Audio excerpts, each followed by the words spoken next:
एवी के civil services में आपका स्वागत है।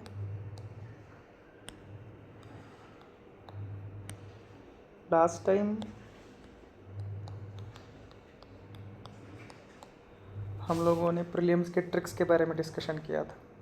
तो ये जो ट्रिक्स होते हैं ना, ये सिर्फ जीएस को ही नहीं एप्लीकेबल होते, ये सीसैट को भी एप्लीकेबल होते हैं। तो आज का ये जो लेक्चर है ये है कि सीसैट को कैसे अप्लाई करना है।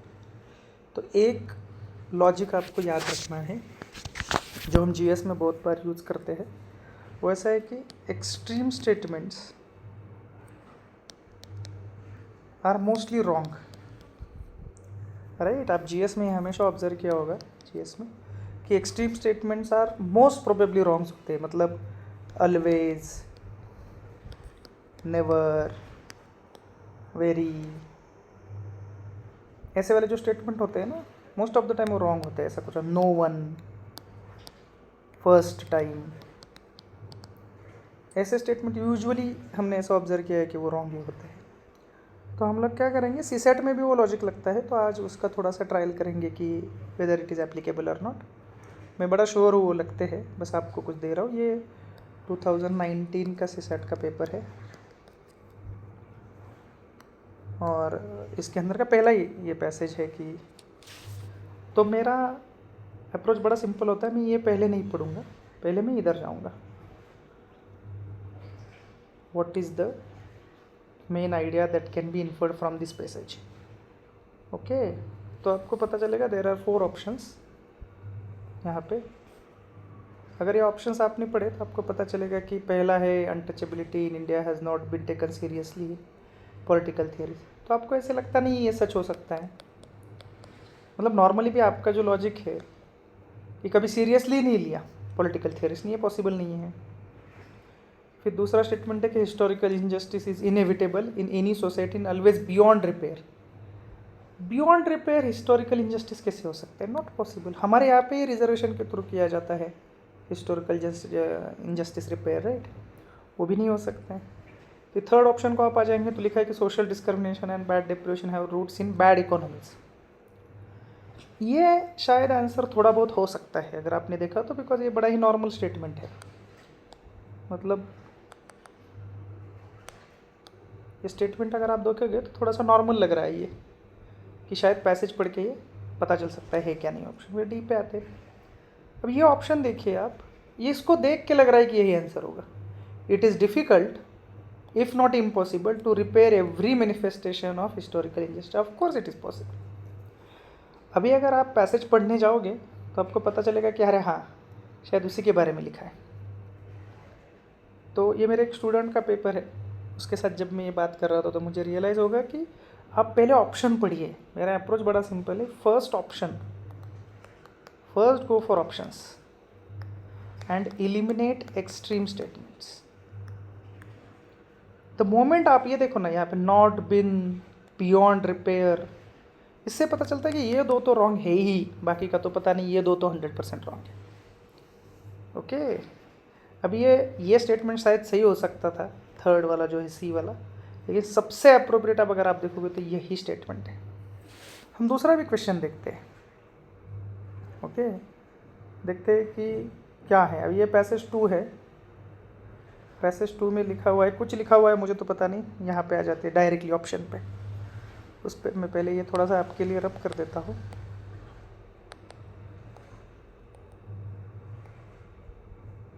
नीचे से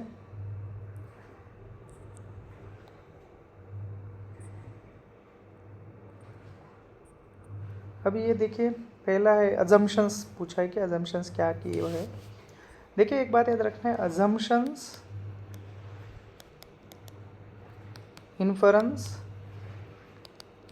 कंक्लूजन, ये तीनों अलग चीज़ें। अजम्पशन ये पैसेज के पहले किया जाता है, इन्फरेंस पैसेज के बाद आता है। This is like introduction, this is like conclusion. तो ये चीज़ शायद ऐसे में मिल भी सकती है, नहीं भी मिल सकती है। दिस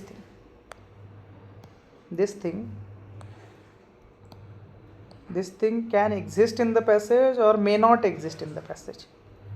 बट ये वाली जो चीज़ है ना, ये पैसेज में कहीं ना कहीं नहीं ही हो सकती है, इन्फरेंस पैसेज के बाद आ जाता है, this is before, so there is a chance कि ये शायद पैसेज में लिखा सकता है या कभी कभी नहीं भी लिखा सकता है, बट ये मोस्ट प्रोबेबली नहीं लिखा हुआ रहता है, या आपको ढूंढना पड़ता है कि हाँ ये पैसेज इसके बारे में भी बोल सकता है। कंक्लूजन तो आपको पता ही है कि पैसेज का इवेंचुअली कंक्लूजन क्या होगा। तो coming back to this question, तो अजम्पशंस क्या होंगे कि society without well educated people can not be transform into a modern society. Okay, दूसरा है without acquiring culture a person's education is not complete. अभी आप देख लीजिए, ये शायद करेक्ट हो सकता है, अगर आप पढ़ेंगे थोड़ा सा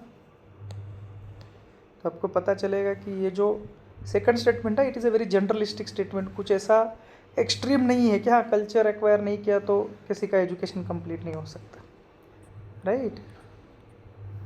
लेकिन ये पहला स्टेटमेंट आपको वेरीफाई करना पड़ेगा कि society without well educated people can not be transform into a modern society. ऐसा अजम्पशन तो कोई ऐसे नहीं करेगा कि if there is no education तो वो मॉडर्न सोसाइटी नहीं बन सकता। तो अभी पैसेज में जब आएंगे तो कुछ एजुकेशन है, ट्रांसफॉर्मेटिव रोल है, फिर यूनिवर्सिटीज़ है जो करती, culture is the activity of thought, informed man, both culture and knowledge. ये तो कल्चर के बारे में कुछ चीज़ें यहाँ पे एक्चुअली मेंशन की गई है, इसके बारे में there is literally no mention the whole is, so most probably ये 2 होगा ऑप्शन।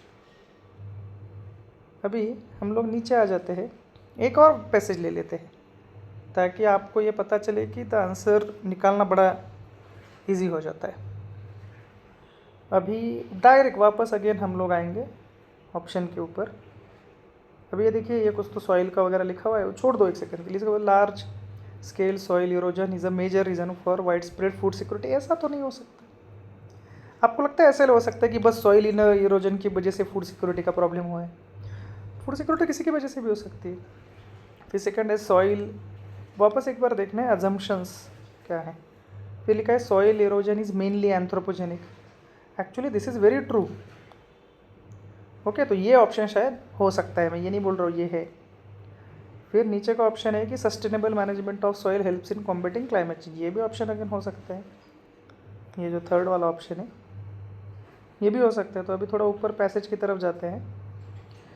पैसेज में आपको पता चलेगा, अगर आप पैसेज पढ़ोगे तो सेकंड और थर्ड जो आपको लग रहा था कि ये ऑप्शन शायद हो सकता है, अभी ये देखिए ये पैसेज है यहाँ पे, a soil in which nearly all our food grows in a living that takes years to it can vanish. तो यहाँ पे एक ही चीज़ का अजम्पशन किया हुआ है, ओके, कि सस्टेनेबिलिटी का है ना। ये सॉइल इरोजन के बारे में कहीं कुछ लिखा है, ये देखिए एक भी वर्ड नहीं है सॉइल इरोजन के बारे में, एक भी वर्ड नहीं है यहाँ पे, कुछ अज्यूम भी नहीं किया है यहाँ पे। एक अजम्पशन मतलब है कि sustainable management of soil is important, वही एक अजम्पशन किया है। देखिए आपके लॉजिक की वजह से आप ये बोल सकते हो कि ये ऑप्शन और ये ऑप्शन शायद करेक्ट लग रहा है, राइट। फॉर दैट मैटर कुछ लोगों को तो ये भी ऑप्शन करेक्ट लग सकता है, लेकिन आपको ये सोचना है कि पैसेज में क्या अज्यूम किया है। पैसेज में एक ही चीज़ अज्यूम की है कि सस्टेनेबल मैनेजमेंट अगर किया तो सॉइल का तो कुछ फ़ायदा हो सकता है। इसको भी देखते हैं हम लोग, ये जो साइड वाला पैसेज है, पैसेज नंबर 4, इसको भी आप देखिए, आपको पता चलेगा कि ऑप्शंस पे अगर हम गए, अगेन आपको ये देखना है कि they are asking about assumptions. देखिए economic power is the only reason, अभी ओनली लिखा है, आपको लगता है ओनली आ सकता है कभी ऑप्शन? जीएस में क्या पढ़े हैं हम लोग, एक्सट्रीम स्टेटमेंट्स आर रॉन्ग। फिर inequality of different kinds income wealth reinforces power, ये शायद सही हो सकता है, राइट। तो देयर इज अ चांस कि ये सही हो सकता है। फिर तीसरा आता है इकोनॉमिक पावर कैन बी, अगर आपने जीएस का अच्छा ऑब्जर्व किया है तो आपको पता होता है कि कैन बी अगर आया तो वो यूजुअली करेक्टिव ऑप्शन होता है। सो 2 और 3 इज़ पॉसिबल। लेकिन अभी अगर आप ऑप्शन के पास जाओगे तो आपको तो पता चल गया 1 तो रॉन्ग है, 1 रॉन्ग है, 1 रॉन्ग है, ख़त्म। 2 आंसर आ गया आपका। आपको मतलब ये स्टेटमेंट पढ़ने की ज़रूरत भी नहीं है, आपका डायरेक्टली आंसर निकल के आ रहा है। और ये ऑप्शन में देख के मैंने आंसर निकाला, आई एम प्रीटी श्योर ये करेक्ट होगा। हाँ ये करेक्ट है, ये देखिए यहाँ पे करेक्ट का साइन है। ये मैंने पढ़ा भी नहीं है, अगर आपने देखा ये मैंने बिल्कुल भी नहीं पढ़ा है, बस ऑप्शंस की तरफ चले गए और पता चला कि आंसर करेक्ट है। ओके, अभी ये क्वेश्चन पे आ जाते हैं। अभी हम लोग जैसे हमने डिसाइड किया डायरेक्ट ऑप्शन की तरफ जाएंगे। ओके, अभी ये देखते कि फार्मर क्या है, इन्फरेंस। इन्फरेंस का मतलब क्या होता है, पैसेज पढ़ने के बाद क्या लग रहा है आपको, या क्या करना चाहिए, क्या हो सकता है, कंक्लूजन क्या हो सकता है। बाद वाला चीज़ है ये, पहले वाला नहीं है। पहले वाला क्या होता है, assumption.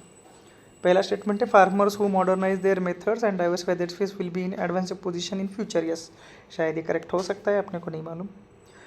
Climate change will adversely affect the crop diversity. हाँ, ये भी सही हो सकता है, बट एडवर्सली थोड़ा सा ज़्यादा हो गया, लेकिन हो सकता है, ये भी पॉसिबल है। थर्ड है shifting major crops to new croplands will lead to great increase. Great तो मतलब है नहीं, इसका तो गारंटी हम लोग दे नहीं सकते, ग्रेट है या छोटा है, क्या है वो पता नहीं। ओके, तो ये ऑप्शन तो मोस्ट प्रोबेबली रॉन्ग होगा। हमें डी पे आ जाते हैं कि climate change is the most important factor affecting the agriculture economy in the future. Yes, this can also be took it की ये बहुत इंपॉर्टेंट फैक्टर हो सकता है। तो अभी पैसेज की तरफ आते हैं। पैसेज देखिए, पहला ही स्टेटमेंट है कि क्लाइमेट चेंज में actually benefit some plants. Benefit some plants हो सकता है, मतलब निगेटिव इम्पैक्ट तो खत्म हो गया, मतलब एडवर्सली इफेक्ट ये तो हो नहीं सकता, ये गलत हो गया। Right, this option is gone, this option is gone. बच्चे बस दो ही ऑप्शन है, one is this, other is this. Okay, अभी वापस हम पैसेज पढ़ते हैं। पैसेज पढ़ के आपको पता चलेगा, दो ही ऑप्शन बचे, एक तो फार्मर शुड मॉडर्नाइज ये वाला, या climate change is the most important factor. अभी अगर आपने ये पढ़ा पेज डॉट्स शिफ्ट सम पढ़ने, ये देखिए statement climate alone does not dictate results. इसका मतलब क्या हो गया, डी भी रॉन्ग है, तो एक ही ऑप्शन बचता है, सी, सॉरी ए। आपको भी यही करना है आपके पेपर में, ओवर कॉन्फिडेंट में बिल्कुल भी नहीं जाना है, बस स्टेटमेंट्स को देखना है। देखिए, ये भी हम लोग एक सेकंड के लिए कर लेते हैं आपके बेनिफिट के लिए। मैं बिल्कुल ऑप्शन नहीं देख रहा हूँ, ठीक है, मैं डायरेक्टली नीचे आ रहा हूँ। वापस पूछा इन्फरेंस। ओके, यहाँ पे भी पूछा था इन्फरेंस। इन्फरेंस को अगर आपने देखा तो पैसेज पढ़ने के बाद ओवरऑल समरी आपके दिमाग में क्या आती है, that is inference, that is conclusion. Assumption ये होता है पैसेज में क्या अज्यूम किया गया है। बात को याद रखिए वापस फिर एक बार, ठीक है। अब ये देखिए, डिफरेंट इन्फरेंस क्या, different species having similar structure of hands is an example of biodiversity, ठीक है। Limbs being used by different species for different kind of is an example of biodiversity, ठीक है।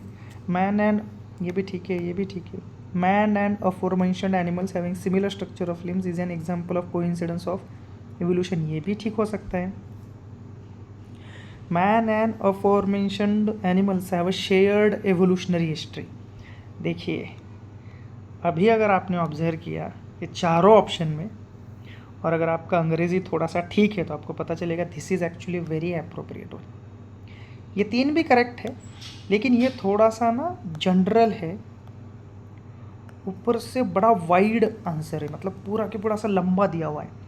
अभी अगर आप पैसेज की तरफ जाओगे तो लिखा है कि बैट्स विंग्स में look like sheets of skin but underneath there is 5 fingers like orangutan. फिर लिखा है बोन्स, फिर लिखा है ग्रास्पिंग, फिर pedal, should all be constructed on the same pattern. Basically they are talking about evolution, कि इसका किसी के लिम्ब के बारे में कुछ नहीं बोला है अगर आपने देखा तो, दे आर जस्ट सेइंग कि ऐसा इसका ऐसा होता है, उसका वैसा होता है।